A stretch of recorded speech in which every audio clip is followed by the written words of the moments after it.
फिर हम लोगों ने देखा था तीन तरीके के स्ट्रेस टेस्ट देखने के बाद उनके बीच में रिलेशन देखा था, हुक्स लॉ देखा था। क्या देखा था? हुक्स लॉ देखा था। हमने इलास्टिसिटी कर्व देखा था। हम लोगों ने देखा था इलास्टिक एनर्जी। सब याद है कि सब भूल गए हो? सिर्फ टॉपिक्स बोल रहा हूं मैं।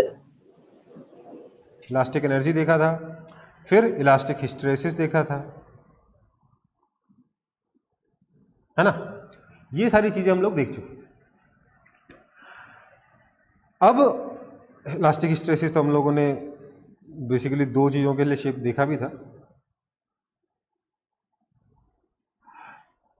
और हमने ये देखा था कि हम हिस्टेरेसिस कर्व को देखकर डिसाइड कर सकते हैं कई बार कि कौन सा मटेरियल कहां पर यूज होगा। ठीक है, जैसे हम लोगों ने यहां डिसाइड किया था कि इन दोनों में से कौन सा मटेरियल हमें टायर में यूज करना चाहिए और कौन सा शॉक एब्जॉर्बर में। याद है सब? तो अब आज का नया पार्ट शुरू करते हैं। नए पार्ट में सबसे पहली चीज जो हमें पढ़नी है वो है पॉइसन्स रेशियो। क्या देखना है? पॉइसन्स रेशियो। पॉइसन्स रेशियो क्या कहता है? ये कहता है कि अगर मेरे पास कोई ऑब्जेक्ट है जिस पे मैं फोर्स लगा रहा हूं इस तरीके से इसको खींचने के लिए, लेट से, तो इसकी लेंथ इंक्रीज होगी, ये हमने देखा था। पर प्रैक्टिकली क्या हमेशा लेंथ ऐसे इंक्रीज होती है? विड्थ कांस्टेंट रख के लेंथ को इंक्रीज कर देते हैं क्या? नहीं ना। प्रैक्टिकली आपने देखा होगा कभी भी अगर आप रबर को खींचोगे तो रबर थोड़ा पतला हो जाता है, राइट? तो अगर हम इसको खींचेंगे तो ये धीरे धीरे पतला हो जाएगा, है ना? हाँ या ना? इसकी ओरिजिनल लेंथ को मैंने बोल दिया एल नॉट। फाइनल लेंथ अगर एल बोल दूं तो चेंज इन लेंथ हो जाएगा एल माइनस एल नॉट। और इसमें जो लॉन्गिट्यूडिनल स्ट्रेन होता है,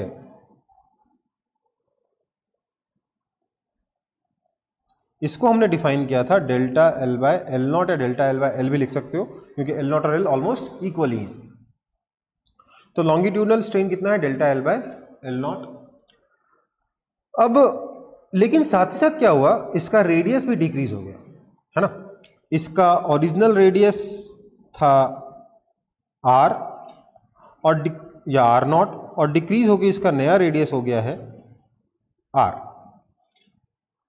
तो change in radius delta r is equal to कितना हो गया? डेल्टा आर हो गया आपका आर माइनस आर नॉट। ठीक है, डेल्टा आर कितना है? R minus r naught. और अगर मैं इसका मैग्नीट्यूड लिखने जाऊंगा तो लिख सकता हूं आर नॉट माइनस आर। इसलिए आप कह सकते हो आपका लॉन्ग, जब आपने लेंथ के लॉन्ग खींचा तो इसकी थिकनेस भी डिक्रीज हो रही है, तो इस वजह से एक और स्ट्रेन डेवलप हो रहा है जिसको हम कहते हैं लैटरल स्ट्रेन। ये लैटरल स्ट्रेन कितना है? लैटरल स्ट्रेन को हम कह सकते हैं delta are by are naught. वैसे delta are by are naught नहीं कहना चाहिए, क्या कहना चाहिए? Minus delta are by are naught, क्योंकि आर जो है वो डिक्रीज हो रहा है। ठीक है, और पॉइसन्स रेशियो जो है, पॉइसन्स रेशियो जिसको हम म्यू से रिप्रेजेंट कर रहे हैं, that is given by lateral strain upon longitudinal strain, that is equal to minus delta are by are naught upon delta L by l naught. यही आपका पॉइसन्स रेशियो का डेफिनेशन है। ठीक है बेटा, इसको एक बार सब लोग कॉपी कर लेंगे।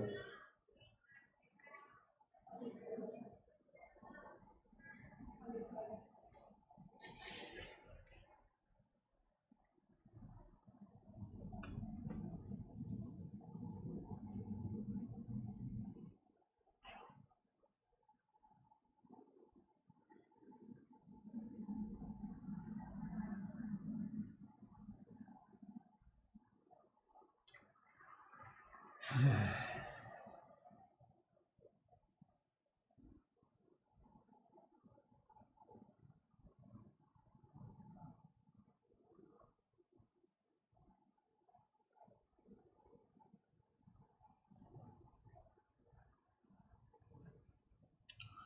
हुआ आप लोगों का कि नहीं हुआ कॉपी?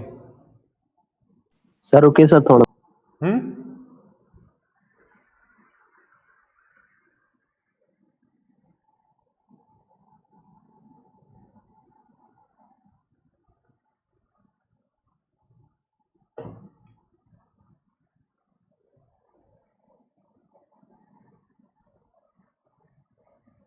कॉपी हुआ?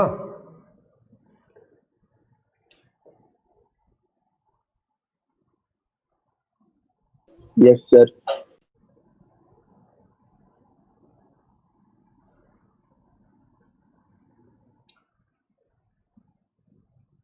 तो पॉइसंस रेशियो समझ में आ रहा है? बेसिकली क्या हो रहा है, जब भी हम लेंथ को एक्सटेंड कर रहे हैं, रेडियस अपने आप डिक्रीज हो रहा है, थिकनेस एकदम डिक्रीज हो जा रही है। उसी को पढ़ने के लिए हम लोगों ने एक और क्वांटिटी डिफाइन करी है, पॉइसंस रेशियो। कि क्या क्या हम लोगों ने यहाँ पर अलग अलग इलास्टिसिटी से रिलेटेड टर्म्स पढ़ ली हम लोगों ने। स्ट्रेस स्ट्रेन तो पढ़ाई हुआ ही, लेकिन जो प्रॉपर्टी ऑफ मटेरियल होता है उसमें क्या क्या देखा हम लोगों ने? यंग्स मॉडुलस देखा, हम लोगों ने देखा है ईटा। ईटा क्या था? Share modulus. हम लोगों ने और क्या देखा बेटा? Bulk modulus. हम लोगों ने देखा है बल्क मॉडुलस बी।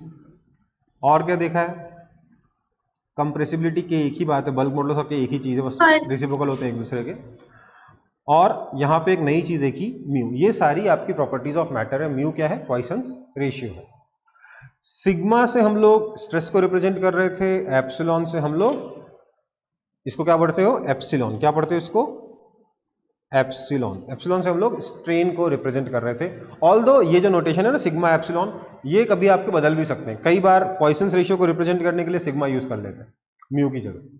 ठीक है, तो उतना ज्यादा टर्म्स में, मतलब नोटेशंस में मत पढ़ना इस चैप्टर में, क्योंकि उतने ज्यादा स्ट्रिक्ट नोटेशंस नहीं है। अलग अलग कंट्रीज में, अलग अलग बुक्स में अलग अलग नोटेशंस फॉलो होते हैं, इसलिए अपने को टर्म्स की फॉर्म में ही फॉर्मूले याद होने चाहिए।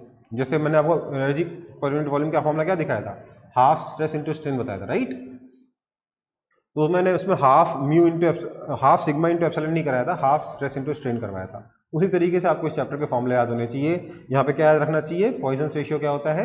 Lateral strain upon longitudinal strain, that is minus delta r upon r naught upon delta L by l naught. Minus क्यों? क्योंकि डेल्टा आर नेगेटिव था, तो उस पूरे क्वांटिटी को पॉजिटिव बनाने के लिए हम लोगों ने माइनस साइन एक और लगा दिया है। ठीक है बेटा, आगे बढ़े। Yes sir. क्या हुआ, आप लोगों का इंटरनेट सही आ रहा है ना? आवाज वगैरह सब सब ठीक है ना? नहीं सर, कभी कभी जा रहा है।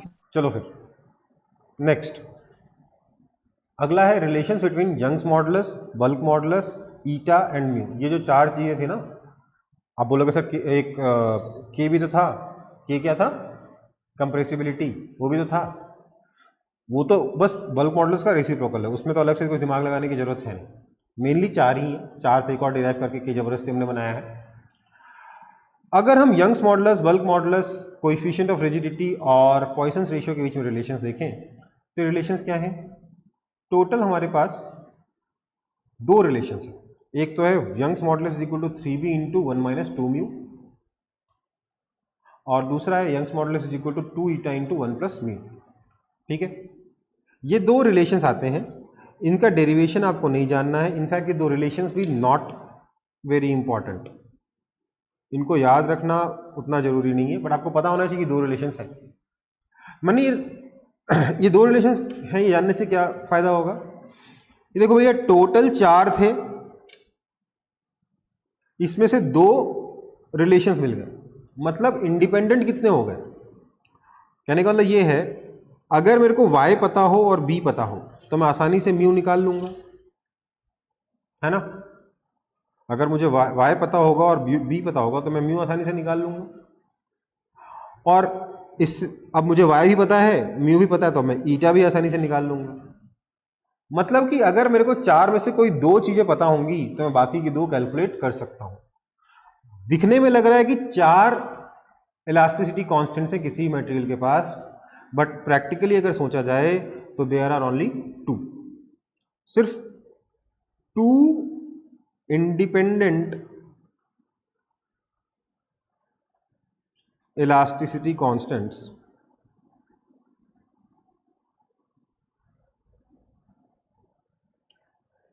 are there for every material। सबसे पहले तो हमें यह सीखने को मिला। दूसरी चीज हमें पता है यंग्स मॉडुलस, बल्क मॉडुलस सब कुछ पॉजिटिव होता है, म्यू बीटा सब पॉजिटिव होता है। सबका आगे नाम में लगा हुआ यंग्स मॉड्यूलस, बल्क मॉड्यूलस, ठीक है, मॉड्यूलस ऑफ रिजिडिटी। मॉड्यूलस का मतलब क्या है, नेगेटिव आए तो उसको इग्नोर करके सिर्फ पॉजिटिव लिखना है, ठीक है। पॉइसन्स रेशियो ये भी अपन लोगों ने पॉजिटिव बना दिया था, तो सब कुछ पॉजिटिव है, मतलब यहां पे सारी टर्म्स पॉजिटिव होनी चाहिए। तो as y and b are both positive, 1 minus 2 mu has to be greater than equal to 0. This implies mu has to be less than equal to half. तो mu जो है हमें कभी भी हाफ से बड़ा नहीं हो सकता। ऑल्सो ऐसा नहीं हो सकता कि आप किसी चीज को खींचो, लेंथ बढ़ाओ और उसका रेडियस भी इंक्रीज हो जाए। तो इसलिए म्यू कभी 0 से छोटा भी नहीं हो सकता। तो आपका ये जो पॉइसन्स रेशियो है ना, इन दोनों, इसके लिए हम क्या बोल सकते हैं दोनों को मिला के, कि पॉइसन्स रेशियो जो है वो हमेशा ही 0 और हाफ के बीच में रहता है। ये बहुत इंपॉर्टेंट है, ठीक है। समझ में आई बात?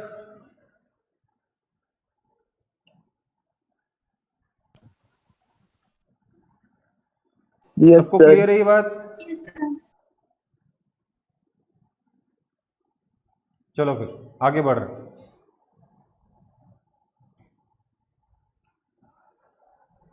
A rod has Poisson's ratio mu. Find the percentage change in volume of rod if it is stretched to increase its length by 1%.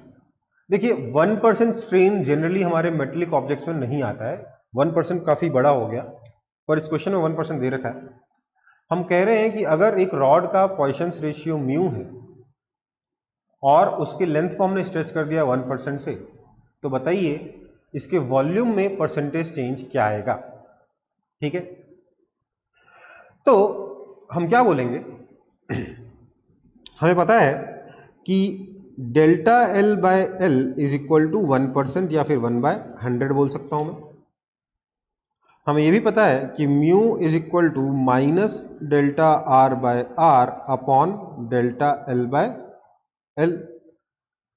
This implies delta are by r is equal to minus mu delta L by l, ठीक है। तो अब मेरे को length में fractional change पता है, मेरे को रेडियस में भी फ्रैक्शनल चेंज पता है। कैसे निकाल सकता हूं, this is equal to minus mu into delta L by l कितना है 1/100, ठीक है। तो मेरे को डेल्टा आर भी पता है, मेरे को डेल्टा एल बाय एल भी पता है। अब मैं क्या बोलूंगा, अब मैं बोलूंगा कि मेरा वॉल्यूम कितना होता है, तो सर वॉल्यूम होता है पाई आर स्क्वायर इंटू एल, यही होता है ना वॉल्यूम, हाँ या ना। किसी भी रॉड का जिसका cross section area cross section का रेडियस आर है, क्योंकि उसको हम सिलेंडर कंसीडर कर सकते हैं। फिर हम लिखेंगे इसका मतलब कि l n volume is equal to l n pi plus 2 l n r plus l n l. अब आप बोलोगे सर मैंने ये क्यों किया, क्योंकि ऐसा करने से मैं फ्रैक्शनल चेंज के बीच में इजीली रिलेशन निकाल सकता हूं। ये हमने सीखा था 2 जगह पे, एक तो एरर एनालिसिस वाले चैप्टर में देखा होगा आपने वीडियोस में, और दूसरा आपने देखा होगा ये चीज जब मैंने ग्रेविटेशन पढ़ाया था, उसमें मैंने कुछ क्वेश्चंस कराए थे इस तरीके के। अब मैं इसको डिफरेंशिएट करूंगा तो मुझे क्या मिलेगा, दिस इंप्लाइज किसके रेस्पेक्ट में डिफरेंशिएट किया, क्योंकि आप अभी बच्चे हो, मैं काम करता हूँ टाइम के रेस्पेक्ट में डिफरेंशिएट कर देता हूँ, बाद में dt अपने आप कैंसिल हो जाएगा। तो मैंने बोला d dt of l n v is equal to, यहां तो ln पाई कांस्टेंट है क्योंकि पाई कांस्टेंट है, 2 times d d t of ln r plus D d t of ln ln क्या है, log natural log. This implies, अब देखो volume का डिफरेंशिएशन टाइम के रिस्पेक्ट में तो कैसे कर सकते हैं, कोई डायरेक्ट तरीका तो है नहीं, इसलिए हम क्या करेंगे, चेन रूल लगाएंगे। हमने बोला दिस इंप्लाइज वॉल्यूम का डिफरेंशिएशन वॉल्यूम के रिस्पेक्ट में 1/v into d v d t. ये समझ में आया कि नहीं आया मुझे बता दो, ये जो एलएचएस में किया है ये समझ में आ रहा है कि नहीं आ रहा है, ये मुझे बता दो, ये बहुत इंपॉर्टेंट है।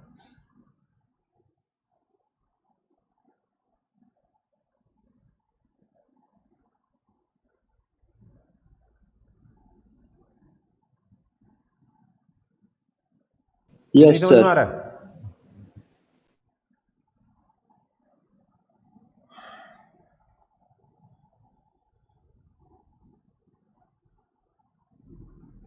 बेटा z नहीं है, ये 2 है।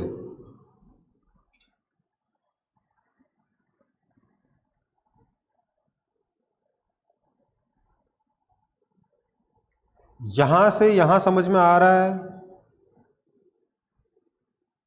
किसी को डाउट नहीं, मैं ये अज्यूम करके Yes. चल रहा हूं। So this is equal to 2 times d d t of l n r, क्या हो जाएगा 1/r One d by r by d t dt plus 1/l d l by d t. अब आप चाहो तो डी टी को दोनों तरफ, वैसे कैंसिल होता नहीं पर मान सकते दोनों कैंसिल हो गया। So this implies d v by v is equal to 2 times d r by r, ये 2 है फिर से, ठीक है ना, plus d l by L.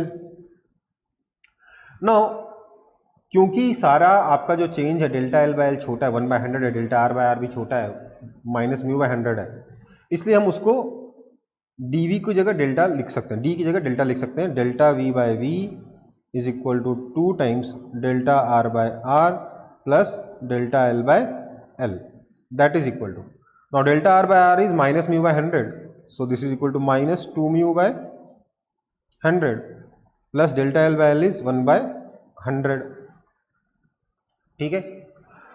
सो हम ये कह सकते हैं delta v by v is equal to 1 minus 2 mu by 100, तो परसेंटेज चेंज कितना हो गया 1 माइनस 2 म्यू पर 100, मतलब 1 माइनस 2 म्यू %, ये आंसर है। अब देखिए अगर ये म्यू 1 से हाफ से बड़ा हो जाएगा तो 1 माइनस 2 म्यू क्या हो जाएगा, नेगेटिव हो जाएगा, है ना, 1 माइनस 2 म्यू उस केस में नेगेटिव हो जाएगा।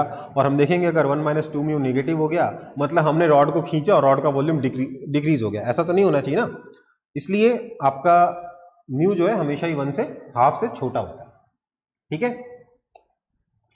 जो आपका पॉइसंस रेशियो म्यू है it is always less than और equal to 1/2 and greater than equal to 0, ये ध्यान रखेंगे सब लोग। वॉल्यूम कांस्टेंट नहीं रहता, लेकिन वॉल्यूम को कांस्टेंट रखने की कोशिश की जाती है, इसीलिए जब आप लेंथ को बढ़ाते हो तो वॉल्यूम रेडियस थोड़ा सा डिक्रीज हो जाता है, बट वॉल्यूम कांस्टेंट नहीं हो पाता। वॉल्यूम में चेंज कितना आएगा, अगर लेंथ को आप इंक्रीज करते हो 1% से तो वॉल्यूम में चेंज आएगा 1 माइनस 2 म्यू % से, ठीक है।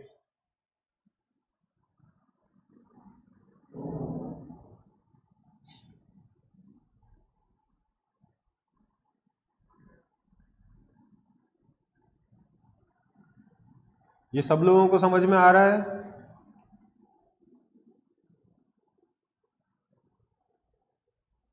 मैं आगे बढ़ रहा हूं फिर।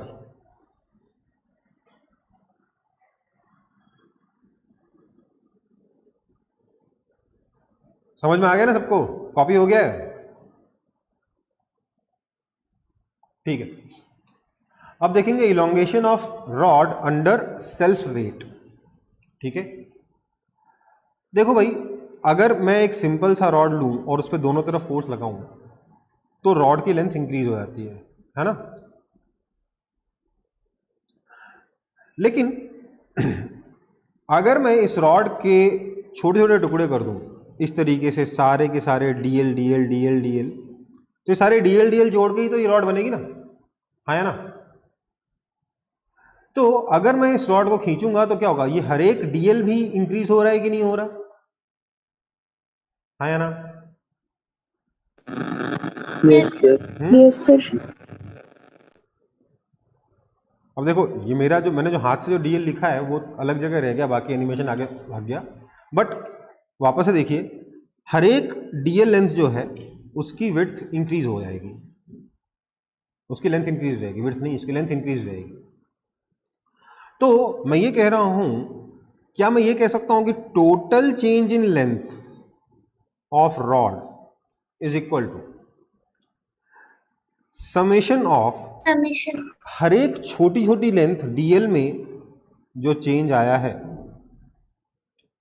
उन सबकी लेंथ में जो चेंजेस आ रहे हैं, सॉरी ऐसे नहीं कहना चाहिए, ऐसे कहना चाहिए हर एक छोटा सा टुकड़ा जिसकी लेंथ डीएल है उन सबकी लेंथ डीएल में चेंज आएगा कुछ, और उन सारे चेंजेस को अगर मैं जोड़ दूंगा तो overall change in length of rod आएगा कि नहीं आएगा?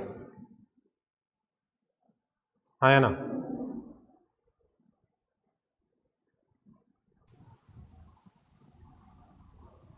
Yes, sir. ऐसा समझ लो, मान लेते हैं 3 दोस्त हैं, अबलू, बबलू, चबलू और डबलू। अबलू के पास है 90 रुपए, बबलू के पास है 100 रुपए, चबलू के पास है 105 रुपए और डबलू के पास है 205 रुपए। टोटल कितना हो गया? यहां पे आप बता सकते हो मुझको, टोटल कितना हो गया? 500 आ रहा है ना? हाँ या ना? Yes, sir. Yes, sir. अब Yes, sir. अगर मैं बोलूं अबलू के पैसे इंक्रीज हो गए हैं 90 से 90 प्लस 5 तक, और बबलू के पैसे भी इंक्रीज हो गए हैं 100 से 100 प्लस 5 तक। चबलू के पैसों को भी मैंने 10 रुपए से इंक्रीज कर दिया 105 से 105 प्लस 10 तक, और डब्लू के पैसों को भी 10 रुपए से इंक्रीज कर दिया, तो 205 से लेकर 205 प्लस 10 तक, मतलब ये कितना हो गया? 95, this is 105, this is 115 and this is 215। तो यहां पर फाइनली टोटल सम कितना हो गया, टोटल मनी कितना हो गया बताइए तो जरा। ये हो जाएगा, क्या इसको मैं 520 नहीं 30 लिख सकता हूं? Yes, हाँ या sir. ना? Yes, sir.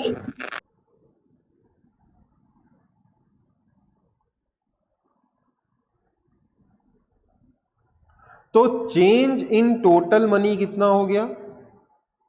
ये 530 माइनस 500 दैट इज 30 रुपीज हो गया, है ना? मैं ये कह रहा हूं कि total change in money is equal to sum of change in individuals money.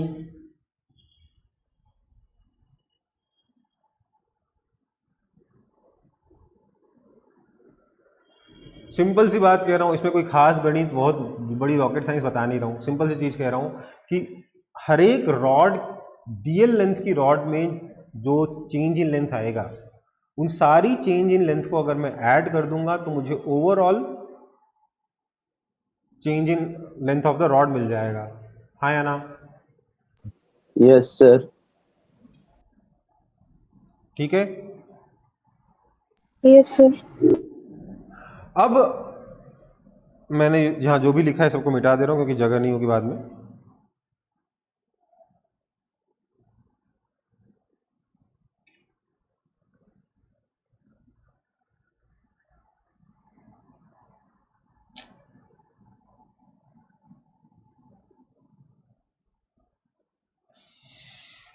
ठीक है, तो अगर मैं रॉड को ऐसे बस टांग दूं तो रॉड अपने खुद के वेट की वजह से रॉड की लेंथ इंक्रीज करेगी या नहीं करेगी? मुझे बताइए तो जरा।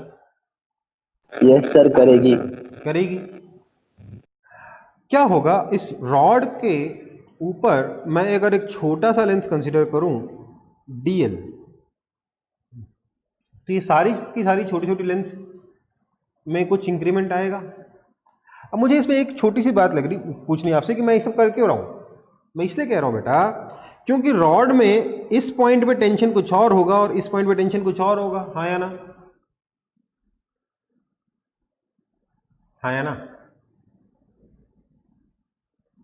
इस पॉइंट का जो टेंशन है वो सिर्फ नीचे वाले वेट को बैलेंस कर रहा होगा और इस पॉइंट का टेंशन इस पूरे के पूरे वेट को बैलेंस कर रहा होगा। है ना। Yes, अलग sir. अलग पॉइंट पे, क्योंकि अलग अलग टेंशन होगा, इसलिए अलग अलग पॉइंट पे अलग अलग स्ट्रेस आएगा, इसलिए अलग अलग पॉइंट पे अलग अलग स्ट्रेन आएगा। तो मैं डायरेक्टली ये नहीं लिख पाऊंगा कि delta L by l into Young's modulus equal to f by area, directly नहीं लिख पाऊंगा पूरी रॉड के लिए। क्यों? क्योंकि पूरी रॉड के अलग अलग क्रॉस सेक्शन में एफ की वैल्यू अलग अलग है। हाँ या ना? Yes, sir. है ना। तो इसलिए मेरे को इस क्वेश्चन को थोड़ा बेसिक से सॉल्व करना पड़ेगा। मैंने बोला लेट से इस रॉड का मास m है, लेंथ L नॉट है, लेंथ चलो L है, और एरिया A है ना। एरिया मतलब area of cross section A है। तो मैंने यहां पे डिफाइन किया mass per unit length lambda is equal to m by L। अब मैंने कहा कि अगर मैं एक एलिमेंट कंसीडर करूं जो कि रॉड के नीचे वाले एंड से x हाइट पर है, लेंथ मान लेते हैं इसकी dx है, तो इस एलिमेंट के लोकेशन पर, इस एलिमेंट की लोकेशन पर मेरा क्या बोलेंगे, टेंशन कितना होगा? क्या मैं लिख सकता हूं टेंशन इज इक्वल टू इस नीचे वाली रॉड का weight, that is lambda x into g, है ना। तो स्ट्रेस सिग्मा जो है वो कितना हो जाएगा, this lambda g x upon area, ये स्ट्रेस हो गया, है ना। Now sigma is equal to Young's modulus into epsilon, this implies epsilon is equal to sigma by Young's modulus, that is lambda g x upon a times Young's modulus. ये epsilon आ गया। इस छोटी सी rod के लिए ये epsilon आया है। दिस एप्सिलॉन को मैं क्या लिख सकता हूं, ध्यान दीजिएगा, इसको जो मैं रिप्रेजेंटेशन देख रहा हूं ना उसको ध्यान दीजिएगा। This is change in the length dx, that is delta in dx per unit dx, हाँ है ना। ये समझ में आ रहा है? सिर्फ उस dx sir. लेंथ के लिए ही इतना स्ट्रेस था, इसलिए क्या हो गया, delta of dx upon dx that is equal to lambda constant, g constant, a constant, y constant times x। ठीक है, समझ में आई बात? अब जैसा कि मैंने थोड़ी देर पहले इस एग्जांपल से समझाया था, वो बात एक बार और नोट करके लिख लो कि change in small fraction of length, that is change in the element, change in the length of the element is equal to small portion of total change in length. हाँ या ना? यही बोला था ना थोड़ी देर पहले।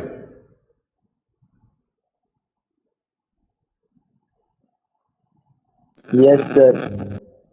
ये समझ में आ रहा है? Yes, sir. Sir. Okay, so I have, this implies d of delta L upon dx is equal to lambda g upon ay x. This implies d of delta L is equal to lambda g upon ay times x dx. अब मैं इसको दोनों तरफ करूंगा integrate, x is equal to 0 से लेकर l तक, और यहां पे कर दूंगा टोटल लेंथ निकालना 0 से लेकर टोटल लेंथ डेल्टा l तक। This implies delta l is equal to lambda g upon A Y times l square by 2। ठीक है, that is equal to lambda into एक l को तो मैं m लिख दूंगा, M ji by area upon Young's modulus into L by 2। मैंने ये रीअरेंज किया है, ठीक है। So I will have delta L upon L by 2 is equal to m ji by area upon Young's modulus, है ना। मतलब नॉर्मली क्या आ रहा था हमारा, नॉर्मली हम लिखते थे delta L by L is equal, या Young's modulus into delta L by L is equal to force by area, तो डेल्टा एल बाय एल को लिख सकते थे हम लोग फोर्स अपॉन ए वाई, है ना।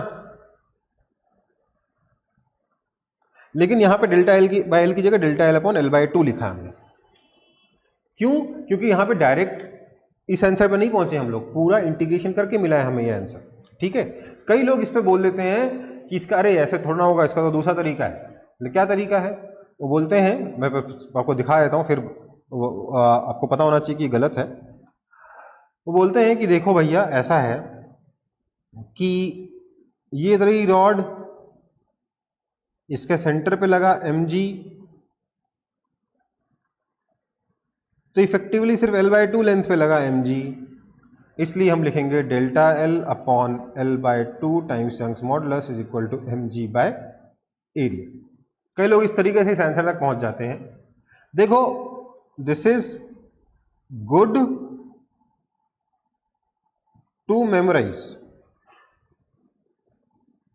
बट नॉट एक्यूरेट, मतलब मेथड एक्यूरेट नहीं है, मेथड गलत है, आंसर सही आ जाता है। इसलिए जरूरत पड़े अगर डायरेक्ट कभी खुद के वेट की वजह से एलोंगेशन की, तो आप इस तरीके से फटाक से निकाल सकते हो कि mg फोर्स को बीच में लगाया, आंसर निकल गया। सिर्फ आंसर निकलता है इससे, सब्जेक्टिव में बिल्कुल नहीं करना है। और ये पिछला वाला जो मैंने मेथड बताया है, जो सही मेथड है, वो आपको पता होना चाहिए, ताकि अगर कुछ और हो रहा हो क्वेश्चन में तो उसे सॉल्व कर पाए। तो एक बार इसको आप देख लीजिए, सो कॉपी कर लीजिए।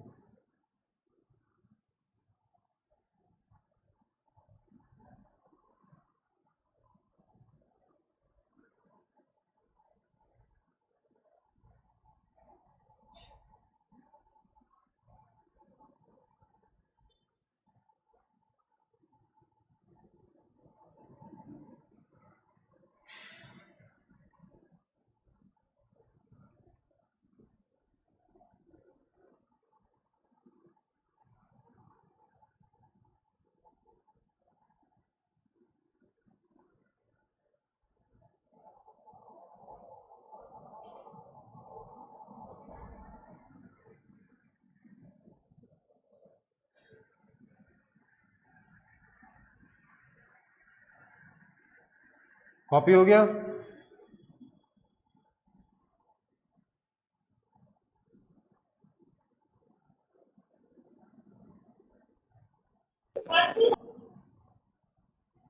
मैंने ये दूसरा तरीका बताया, जिस तरीके से आपको हो सकता है कभी मिल जाए इधर उधर के वीडियोस वगैरह में, वो तरीका सही नहीं है, ये पता होना चाहिए आपको।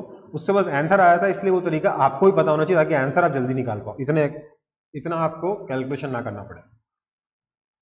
तो खुद के वेट की वजह से भी एलोंगेशन होता है, और वो एलोंगेशन इस तरीके से मिल सकता है, delta L upon L/2 is equal to mg upon ay। इतना ध्यान रखना है कि ऊपर वाले रीजन में एलोंगेशन ज्यादा हो रहा होगा, नीचे वाले रीजन में एलोंगेशन कम हो रहा होगा। ठीक है, आगे Yes, बढ़े। sir. चलो, वैसे किस रीजन में कितना एलोंगेशन हो रहा है, इसके लिए आपको इस स्टेप पे आना पड़ेगा। इस स्टेप को देख के थोड़ा एनालाइज करते हैं क्या हो रहा है। हमारे पास क्या आया है, delta l is equal to, वापस लिख देता हूं यहाँ पे, lambda g upon A y into l square by 2, lambda g upon A y into l square by 2। ठीक है, इस एक्सप्रेशन से मैं क्या अचीव करना चाहता हूं। मेरे को मान लो कभी किसी ने पूछ दिया कि बताइए ऊपर वाले हाफ का एलोंगेशन डेल्टा L1 और नीचे वाले हाफ में एलोंगेशन जो डेल्टा L2 है, इनके बीच में क्या रिलेशन है ना, ये भी तो पूछ सकता है ना, हाँ या ना। Yes, sir. तो देखो, मुझे पता है ऊपर ज्यादा होता है, नीचे कम होता है ना। बेसिकली यूं समझ लो कि मैंने एक रॉड ली लेंथ L की और एक रॉड ली लेंथ L/2 की। तो क्या मैं ये कह सकता हूं कि इस रॉड के, पहली वाली रॉड के नीचे वाले हाफ में जो एलोंगेशन है वो इस रॉड के एलोंगेशन के बराबर है, हाँ या ना, क्योंकि यहां का स्ट्रेस और यहां का स्ट्रेस सेम होगा, राइट। Yes. तो लेट्स से कि इसमें डेल्टा L1 है तो यहां पर भी डेल्टा L1 हो जाएगा और इसमें लेट्स से डेल्टा L2 है।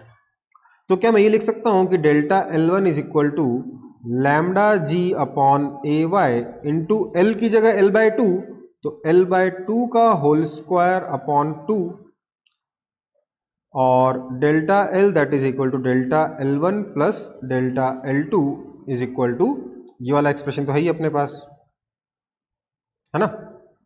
काम करते हैं यहीं से कर लेते हैं।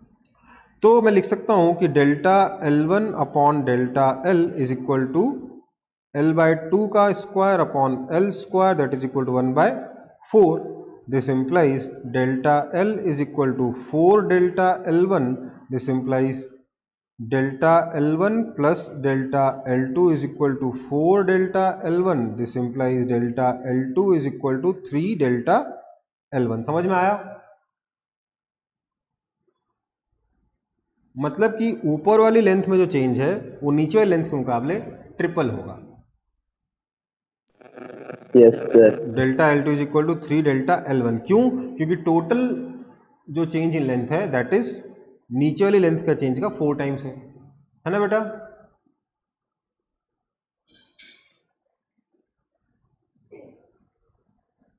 कोई दिक्कत? ये बेसिकली मैंने एक क्वेश्चन एक्स्ट्रा करा दिया अपने मन से ही क्लास में, बट क्वेश्चंस बहुत सारी बन सकते हैं अलग अलग तरीके के, आपको पता होना चाहिए कि क्या हो रहा है। आगे बढ़ूं?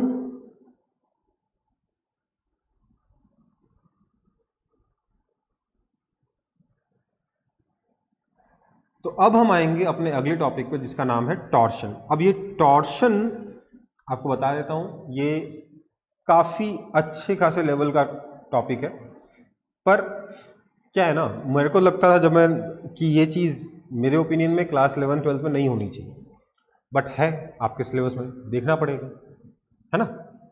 एग्जाम्स में भी आता है इस पे ऊपर बेस्ड क्वेश्चन या इसके एप्लीकेशन आगे जाके दूसरे चैप्टर्स में वो आते हैं, तो एक बार देख लेते हैं शॉर्ट में। डेरिवेशन अपन लोग नहीं देखेंगे इसका, सिर्फ अपन इसका ये समझेंगे कि आखिरकार होता क्या है टॉर्शन। तो देखो ये मेरे पास एक रॉड है, मैंने रॉड को बहुत चौड़ा दिखाया क्योंकि मेरे को इसके थिकनेस के बारे में बात करनी है, मुझे इसके एरिया के बारे में बात करनी है, एरिया ऑफ क्रॉस सेक्शन के बारे में बात करनी है। ये मेरे पास रॉड है, अगर मैंने इस रॉड पे कुछ ऐसे टॉर्क लगाया, अगर नहीं समझ में आ रहा तो ऐसे टॉर्क लगाया मैंने, समझ में आ रहा है टॉर्क कैसे लगाया है? ट्विस्ट किया है, ट्विस्ट, समझ में आई बात। टॉर्शन बेसिकली क्या होता है, इसको आप जनरल भाषा में ट्विस्ट से रिप्रेजेंट करते हो। मैं किसी भी चीज को पकड़ के, किसी भी रॉड को पकड़ के ऐसे ट्विस्ट कर रहा हूं इस तरीके से, ठीक है। तो ट्विस्ट के केस में क्या होगा ये देखना है हमें। क्या होगा अगर मैंने यहां पर एक पॉइंट ए सिलेक्ट किया, दिख रहा है आप लोगों को पॉइंट ए, तो ट्विस्ट करने से, क्योंकि ऊपर वाला एंड तो रिजिड है, फिक्स्ड है, ट्विस्ट करने की वजह से ये पॉइंट ए मूव करके यहां आ जाएगा, पॉइंट बी तक आया ना। ए ऐसे मूव किया और बी तक आ गया, है ना बेटा। कोई दिक्कत है? Yes, sir. मैं बी थोड़ा साइड में लिख देता हूं क्योंकि मेरे को जगह की जरूरत होगी। अब मैंने क्या किया, एक और इस रॉड के सेंटर से पॉइंट ए को कनेक्ट किया, let's call this point as O. मैंने ओ ए को एक लाइन ड्रॉ करी ओ ए, मैंने दूसरी लाइन ड्रॉ करी ओ बी, ठीक है। तो क्या हुआ, हमने देखा कि ये जो नीचे वाला क्रॉस सेक्शन है, नीचे वाला जो सर्कल है, ये इतने एंगल से घूम गया, हाँ या ना? घुमा ना? घुमा के नहीं बोलो? Yes, sir. Yes, sir. Let's call this angle theta. Theta is equal to angle A O B, इसको हम कहते हैं टॉर्शन एंगल। यही हमारे ट्विस्ट का भी मेजर है ना बेटा। लेकिन अगर मैं एक और चीज देखूं ध्यान से, तो मेरा ये पॉइंट सी तो अपनी जगह पे रेस्ट पे था, है ना। लाइन सीए जो है, ये लाइन सीए जो थी, ये लाइन सीए क्योंकि पॉइंट ए मूव करके बी पे आ गया, इसलिए लाइन सीए मूव करके सीबी बन गई, है ना। हाँ है ना। Yes sir. अब इस आर्क ए बी को देखिए, ये ध्यान दीजिएगा, ये एंगल थीटा बहुत छोटा है क्योंकि बहुत ज्यादा आप टॉर्शन क्रिएट नहीं कर सकते।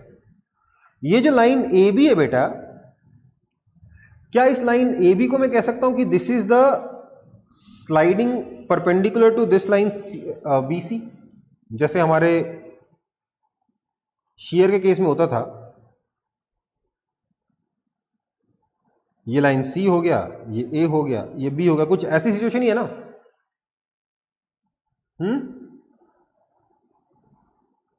एक के ऊपर एक सर्कुलर क्रॉस सेक्शन घूम रहे हैं, ठीक है, एक के ऊपर एक सर्कुलर क्रॉस सेक्शन घूम रहे हैं, और ये शेयरिंग का डिस्प्लेसमेंट है और ये शेयरिंग की हाइट है सी है।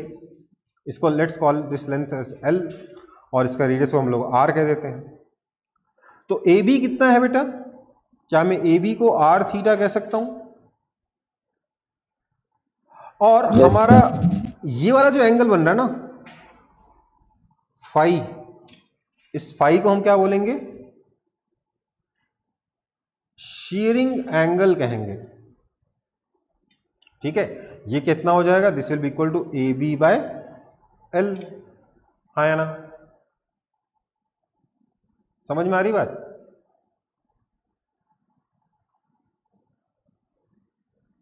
Yes sir. ठीक है। तो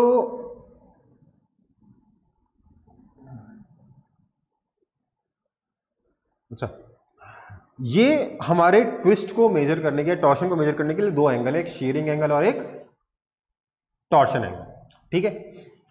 टॉर्शन क्या होता है, इसको आप कुछ ऐसे समझ सकते हो कि ऊपर वाली डिस्क बिल्कुल नहीं घूमी, नीचे वाली डिस्क घूम गई थीटा एंगल से, ये वाली डिस्क उससे थोड़ा कम एंगल से घूमी, ये वाली डिस्क उससे थोड़ा और कम एंगल से, ये वाली और कम एंगल से, ये वाली और कम एंगल से, ये वाली और कम एंगल से, ये वाली और कम एंगल से, ये वाली और कम एंगल से, ये वाली और कम एंगल से, ये वाली और कम एंगल से, और ऊपर वाली एकदम नहीं। इस तरीके से भी आप ट्विस्ट को समझ सकते हो। समझ में आई बात? Yes sir. टॉर्शन को समझ सकते हो, समझ में आ रहा है? तो हमारा ये जो शीयरिंग एंगल है that is equal to A B by L लिखा था मैंने, वहां पे दिख नहीं रहा है अब। This is equal to A B कितना है? आर थीटा, तो आर थीटा बाय एल, तो हम कह सकते हैं phi by L is equal to, sorry phi by L नहीं, phi L is equal to R theta. Directly कह सकते थे कि ये डिस्टेंस को हम लोग फाई इंटू एल कर सकते हैं और आर इंटू थीटा भी कह सकते हैं, है ना। समझ में आया कि नहीं आया? दो एंगल है यहां पे, एक टॉर्शन एंगल और एक शीयरिंग एंगल। दोनों एंगल अलग अलग होते हैं, ये रियलाइज करना जरूरी है, ठीक है। और टॉर्शन में हो क्या रहा है? एक के ऊपर एक डिस्क स्लाइड कर रही है।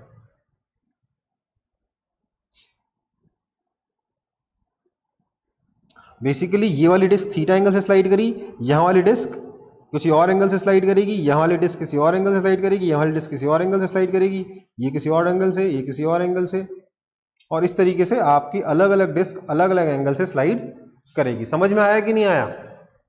Yes sir. पक्का? Yes sir. अब हम लोग थोड़ा सा इस टॉर्क और इस थीटा के बीच में रिलेशन देख लेंगे, ठीक है। उस रिलेशन का डेरिवेशन नहीं जानना है आपको, डेरिवेशन फालतू में टाइम पास होगा, बस रिलेशन देख लेते हैं।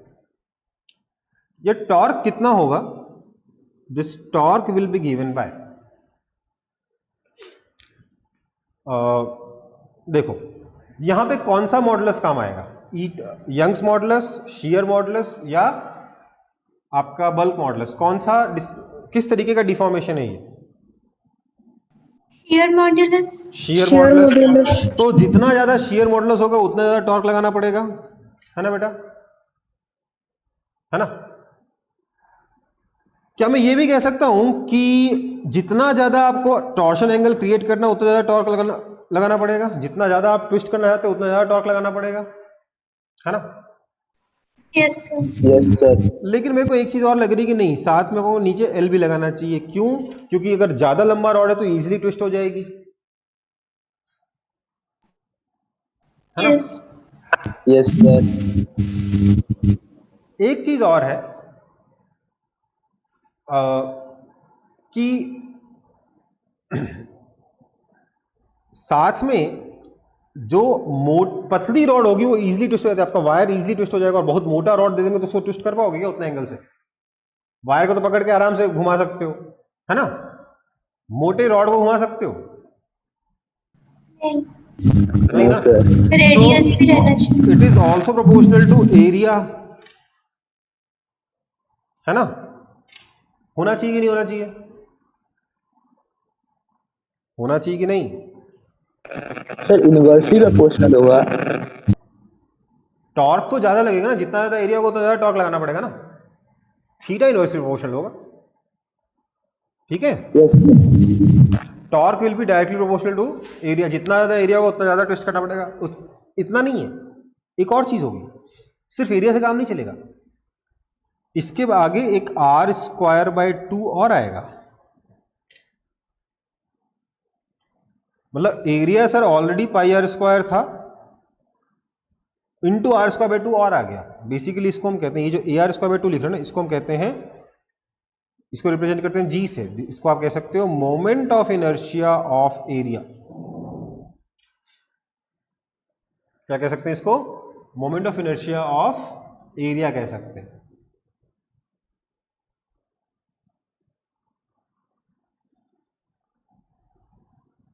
मतलब moment of inertia of mass नहीं है, मतलब मोमेंट ऑफ इनर्शिया जो टर्म है, बस मास की जगह एरिया यूज हो रहा है। देखिए समझिए, वो जो क्रॉस सेक्शन एरिया है, क्रॉस सेक्शन एरिया कितना है? ए है। इस एक्सिस के अबाउट आप ट्विस्ट कर रहे हो, है ना? तो बेसिकली इस एक्सिस के अबाउट, जिस एक्सिस के अबाउट आप बेंड करने की कोशिश कर रहे हो, ट्विस्ट करने की कोशिश कर रहे हो, घुमाने की कोशिश कर रहे हो, उस एक्सिस के अबाउट इस एरिया का मोमेंट ऑफ इनर्शिया, एरिया को आप ट्रीट करो मास की तरह, तो आपका मोमेंट ऑफ इनर्शिया कितना हो जाएगा? क्या ये एम आर स्क्वायर बाय 2 होगा कि नहीं होगा, अगर रेडियस इसका आर है तो? हाँ या ना? Yes, sir. तो जी क्या हो जाएगा? मास की जगह एरिया लगा दो तो ये हो जाएगा ए आर स्क्वायर बाय 2, ठीक है? सो आप इसको क्या लिख सकते हो? Therefore tau is equal to pi R to power 4 by 2 eta theta by L. समझ में आई बात? और tau is equal to K theta, क्योंकि बाकी सारी चीजें क्या है? कांस्टेंट है। के को क्या बोलते हैं? Torsion constant. समझ में आया कि नहीं आया?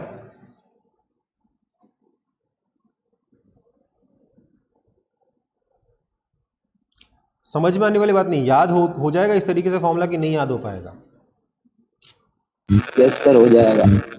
अच्छा, अब मैंने आपको बोला कि बेटा मेरे को कोई ऐसी चीज बनानी है जिसपे बहुत ज्यादा टॉर्शन लगता है।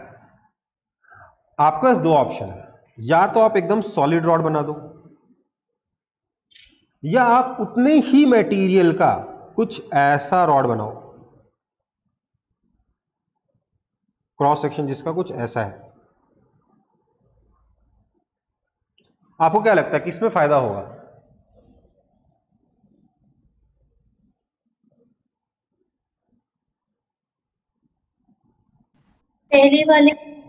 पहले वाले में नहीं, दूसरे वाले में। ध्यान दीजिएगा, मटेरियल सेम है, मतलब मटेरियल इक्वल है, लोहा उतना ही है, तो मतलब ये वाला टोटल एरिया ए और ये वाला टोटल एरिया ए इक्वल है।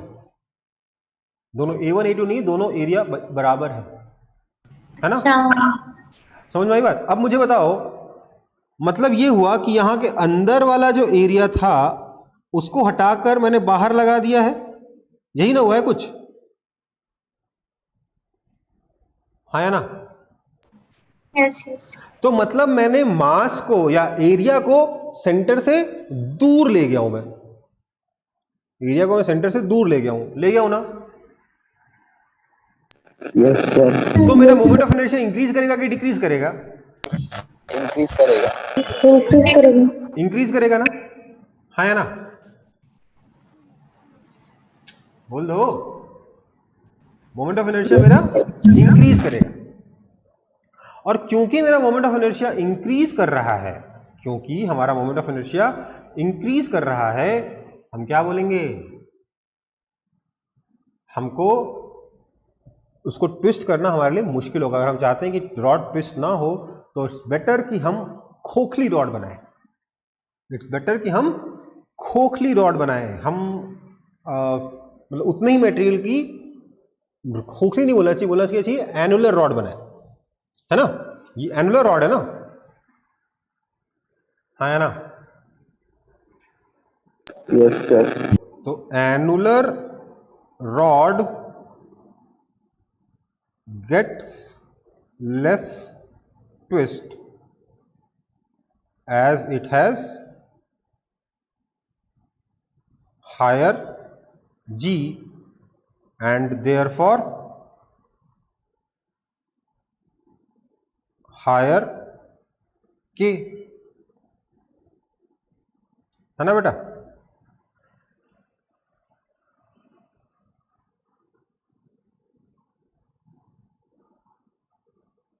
ऐसे समझ सकते हो, टाउ क्या आया है, ईटा जी बाय एल इंटू थीटा। समझ में आई बात?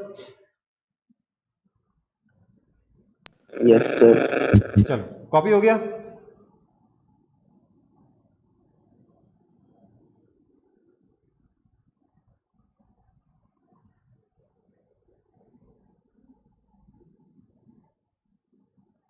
अगर हमारे पास मटेरियल उतना ही है, हमारा जो खर्चा होता है किस पे डिपेंड करता है कि मटेरियल कितना लग रहा है ना। अगर हम उतना ही पैसा लगाकर एक दो रॉड्स बनाए, एक खोखली और एक सॉलिड, तो खोखली रॉड बेटर काम करेगी, वो कम ट्विस्ट होगी। आगे बढ़ूं?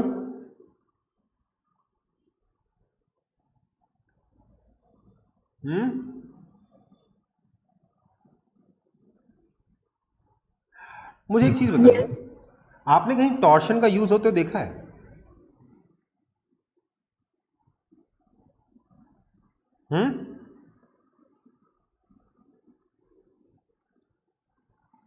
कभी ऐसा डिवाइस देखा है आपने?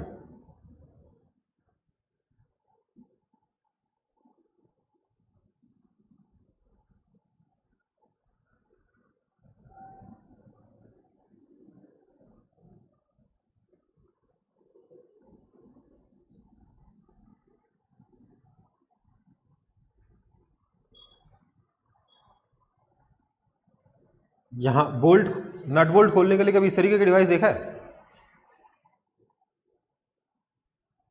Yes sir. यस। बेसिकली इस पोर्शन के बारे में सोचिए, इस पे कितना जबरदस्त टॉर्शन लग रहा है वो बोल्ट को खोलने के लिए, लग रहा है कि नहीं लग रहा?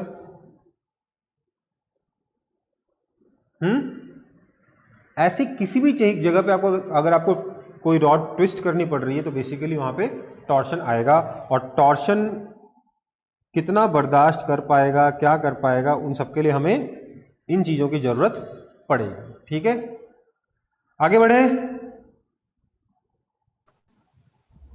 Yes sir. नेक्स्ट है हमारा बेंडिंग। बेंडिंग समझ रहे हो क्या होता है?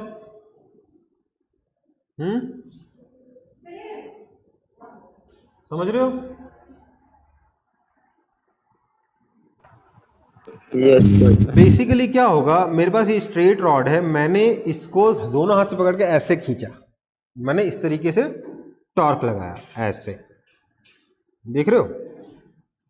टॉर्क लगाने का एक्सिस क्या हो गया, ये वाला हो गया ना एक्सिस, है ना। तो हम देखेंगे कि इस एक्सिस के अबाउट टॉर्क लगने की वजह से ये रॉड कुछ इस तरीके का घूम गया, है ना, बेंड हो गया, है ना। ये अगर मैं दोनों क्रॉस सेक्शन एरियाज को आगे की तरफ एक्स्ट्रापोलेट करूं, और तो इस तरीके से ये जो एंगल बन रहा है ना, दिस थीटा इज कॉल्ड, अच्छा मेरे ख्याल से मैंने पहले बना रखा था, this theta is called bending angle. Theta क्या है आपका?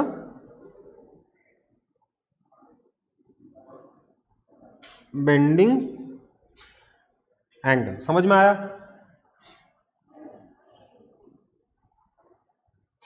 है ना? अब बताइए तो जरा इस रॉड के केस में क्या हो रहा है इन थ्योरी। आपको बहुत ज्यादा न्यूमेरिकल नहीं जाना, इन थ्योरी आप बताइए क्या हो रहा है। क्या मैं ये कह सकता हूं रॉड के केस में कि सर अगर ये वाली लेंथ L0 थी तो ये सेंटर की लेंथ तो L0 ही रह गई, बट ये वाली लेंथ इंक्रीज हो गई और ये वाली लेंथ डिक्रीज हो गई। कह सकता हूं कि नहीं कह सकता हूं? अगर नहीं समझ में आ रहा तो बोल दो, जरूरी नहीं ये वाले पोर्शन अपने खुद, ये वाला पार्ट अपने आप से आपको सबको समझ में आ जाए एक बार सुनते ही। मैं कह रहा हूं L1 is greater than L0 which is greater than L2।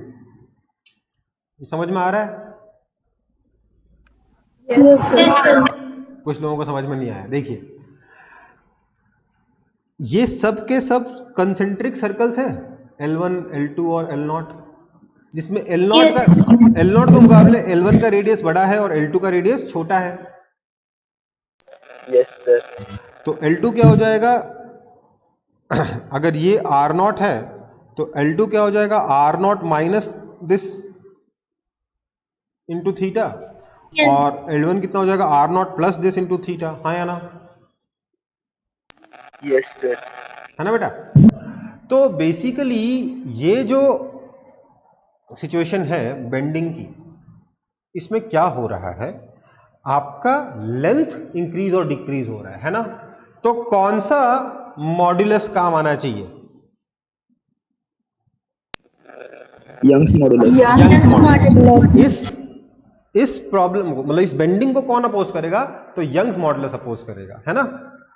तो यहां पर जो हमारा टॉर्क लगेगा, जो टॉर्क की रिक्वायरमेंट होगी, it will be proportional to Young's modulus. It will also be proportional to, देखिए बड़ी लंबी रॉड ज्यादा बेंड होगी, इजीली बेंड हो जाती है, और छोटी रॉड को उतना एंगल से बेंड करना मुश्किल काम है। हाँ या ना? Yes, sir. है ना? तो हम कह रहे हैं it is also proportional to theta by L, है ना? तो टाउ जो आता है that is it is given by Y into G into theta by L. अब इस केस में जी कितना होगा?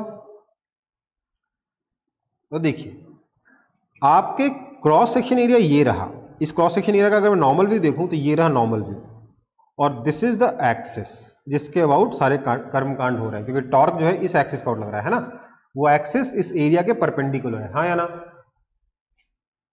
Yes, sir. तो G को मैं बोल रहा हूं G is equal to area A into R square by 4 if solid, है ना?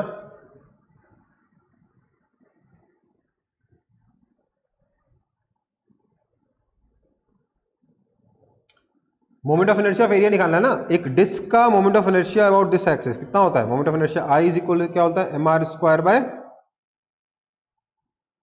4 आता है ना? बोलो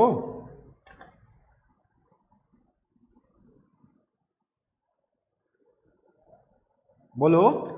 Sir, MR square about 4 तो diameter के about आता है. क्या बेटा? Sir, moment of inertia of disk MR square by 4 diameter के along आता है.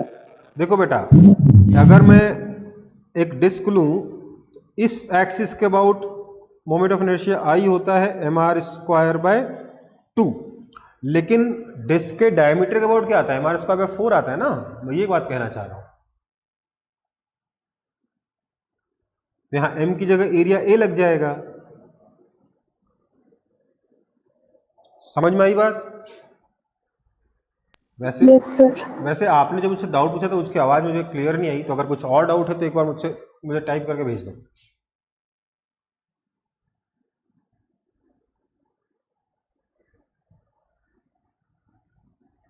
बेंडिंग क्लियर हुआ?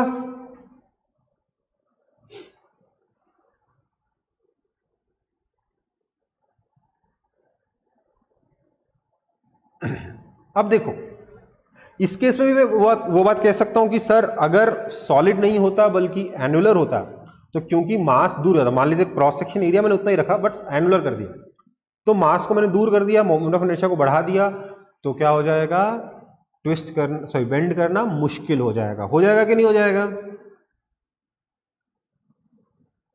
हो जाएगा ना?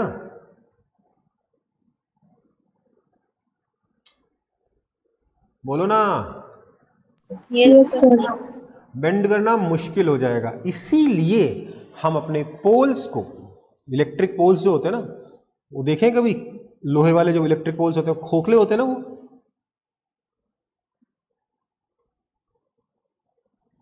Yes sir. वो इसीलिए होते हैं ताकि वो बेंड ना हो इजीली। समझ में आई बात? Yes sir. अब देखो, एग्जैक्ट डेरिवेशन चाहिए तो मैं बता सकता हूं बट उसकी जरूरत नहीं है आपको, ठीक है? बस एक फंडे पता होने चाहिए कि जी क्या होता है, अगर जी पता होगा ना तो उस डेरिवेशन की जरूरत ही नहीं है, ठीक है? तो tau is equal to Y into G into theta by L, बस आपको ये पता होना चाहिए ये जी क्या होता है। देखिए, मास को हम बेसिकली सेंटर से दूर करेंगे तो मोमेंट ऑफ इनर्शिया बढ़ेगा ना, इसीलिए आपने कई बार पोल्स का ऐसा शेप भी देखा होगा, पोल्स के क्रॉस सेक्शन का शेप ऐसा देखा है कभी? आई का शेप देखा है कभी?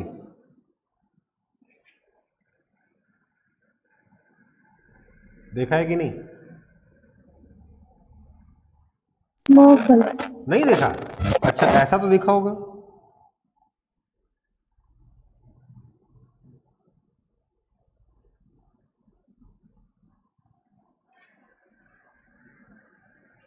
Yes sir.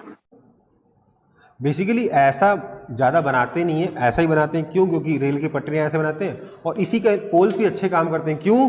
क्योंकि इसका मोमेंट ऑफ इनर्शिया देखिए, अगर आप इस एक्सिस का और देखोगे तो काफी बड़ा हो गया, हुआ कि नहीं?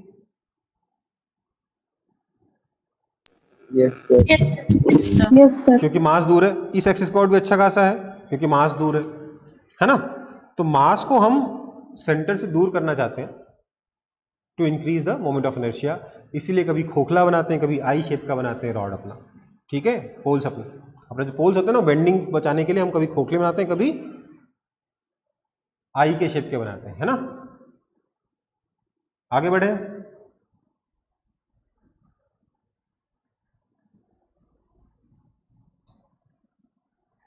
तो अब कुछ एग्जांपल्स हैं, देखिए आपको ये दे रखा है क्वेश्चन, थोड़ा वर्टिकल स्क्रीन में थोड़ा डिसोरिएंटेड सा लग रहा है, ये लग रहा है कि आगे गिर जाएगा, ठीक है? कोई स्लोप लोप नहीं है बेटा, ये हॉरिजॉन्टल सरफेस है, हॉरिजॉन्टल सरफेस पे ब्लॉक रखा हुआ है, इसके इस सरफेस पे हमने 100 न्यूटन का फोर्स लगाया, making angle 30 degree with the surface. आपको बताना है कि लॉन्गिट्यूडनल स्ट्रेस कितना है और टेंजेंशियल स्ट्रेस कितना है, फटाफट बताइए।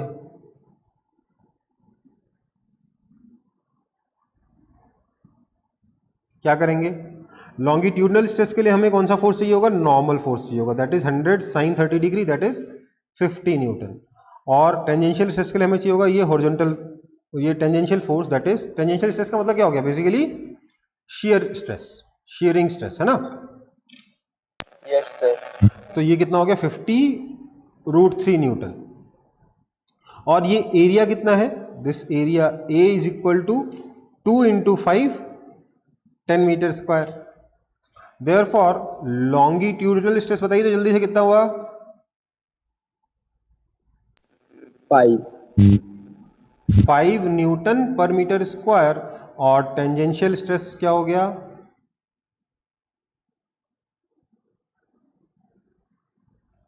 5√3 न्यूटन पर मीटर स्क्वायर। हाँ या ना? कोई दिक्कत है इसमें?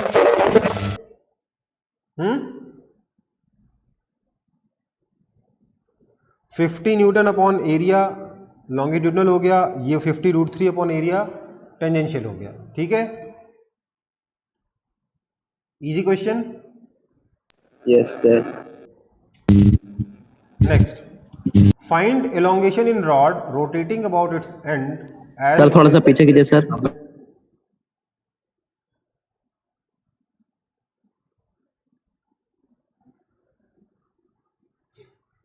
हो गया सर, हो गया। हो गया, ठीक। Find elongation in the rod rotating about its end as shown in terms of A, L, Y, rho and omega. A क्या है? Area of cross section, L is the length, Y is Young's modulus, rho is density and omega is angular velocity. Basically rod ऐसे rotate कर रहा है तो उसके length में increment आएगा कि नहीं आएगा? थोड़ा सा आएगा कि नहीं? Yes sir. तो मुझे वही इंक्रीमेंट कितना होगा ये कैलकुलेट करना है। इसके लिए क्या करेंगे? हम बोलेंगे कि मैं इसका सबसे पहले तो मैं डिफाइन कर लेता हूं लैम्डा। लैम्डा कितना हो जाएगा? लैम्डा हो जाएगा density into area into length upon length, that is equal to density into area of cross section. ये लैम्डा है ना? हाँ या ना? लैम्डा मतलब mass per unit length, density into volume is mass upon length is mass per unit length. मैंने क्या किया, इसके इस एंड से x डिस्टेंस पर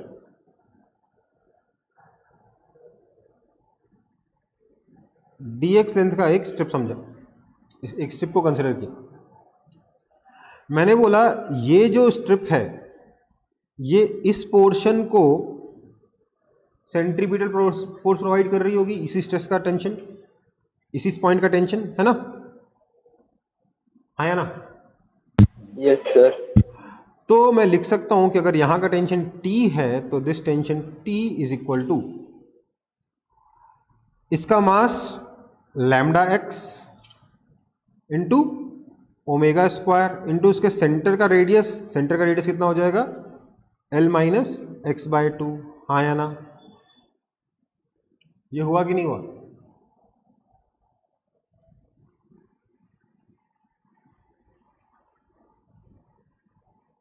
ये हुआ?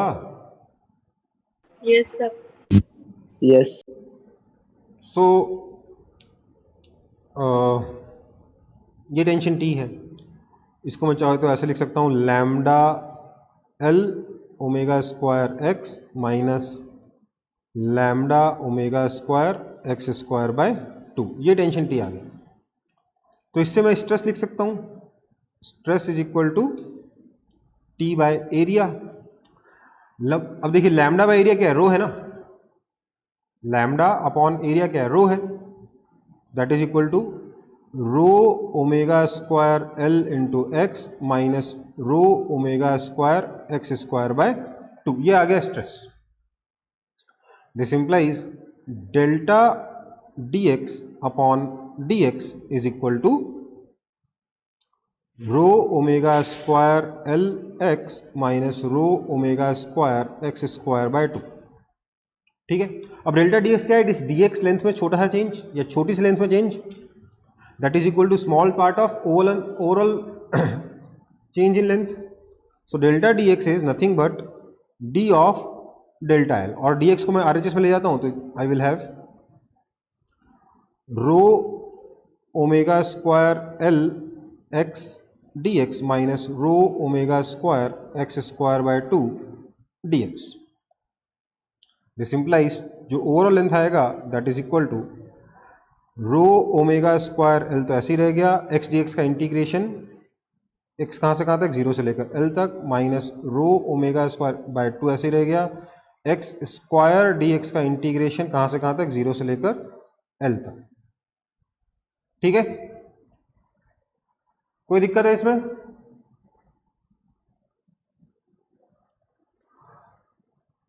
रो omega square L cube by two minus rho omega square by two into L cube by three.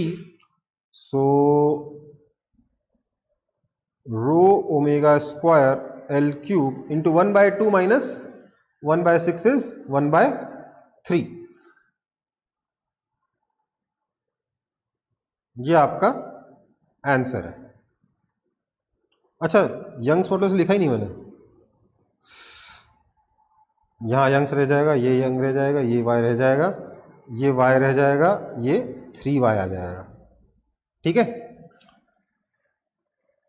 कोई दिक्कत?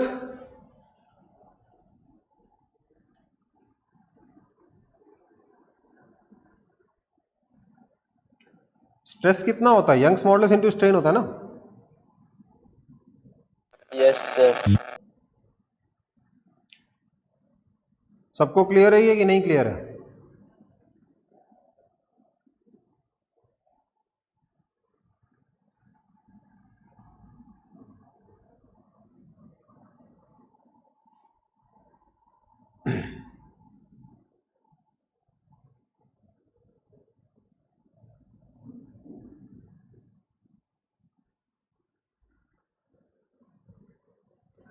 ये चैप्टर यहीं पे खत्म हो गया। चैप्टर बहुत आसान था कि डिफिकल्ट था? इससे तो बहुत डिफिकल्ट चीजें कर चुके हैं ना हम लोग। और इसमें भी बताता हूँ, अंत में जो मैंने डिफिकल्ट पोर्शन कराया है ना, वो बहुत कम आता है या आता ही नहीं है, बहुत सालों से तो आया ही नहीं है, मैंने फिर भी बता दिया है। ठीक है, हालांकि क्वेश्चंस अभी इसमें बहुत तरीके के और भी बन सकते हैं, मैंने काफी कम क्वेश्चंस कराए हैं, बट थ्योरी पूरी हो गई आपकी। ठीक है बेटा, चैप्टर इजी है ना? Yes sir. नेक्स्ट क्लास में हम लोग फ्लूइड मैकेनिक्स शुरू करेंगे। ठीक है, okay sir, thank you sir. नहीं रुको एक सेकंड।